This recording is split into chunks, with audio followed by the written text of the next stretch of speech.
श्री स्वामी समर्थ. वटपौर्णिमा दिवशी वटवृक्षाला एवढे महत्त्व का दिले जाते ते आज आपण पाहणार आहोत. ज्येष्ठ महिन्यात येणाऱ्या पौर्णिमेला वटपौर्णिमा असे म्हणतात.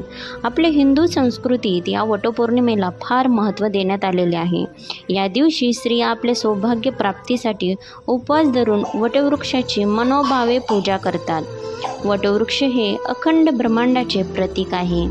या वृक्षाच्या मुळामध्ये ब्रह्मांडाची मूळ शक्ती असते असे म्हटले जाते. हा वृक्ष महाशक्तिशाली देखील आहे. वटवृक्षाच्या मुळातील शक्ती ही शिवस्वरूप आहे. असे म्हटले जाते की वटवृक्षावर स्वामींचे सावट असते. वटवृक्ष हा स्वामी समर्थांचा इतका आवडता व प्रिय वृक्ष आहे. या वृक्षाच्या मुळाशी स्वामींचे स्थान देखील आहे.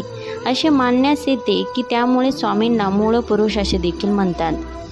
वटवृक्षाला या दिवशी प्रदक्षिणा घालणे अतिशय शुभ मानले जाते. धन्यवाद.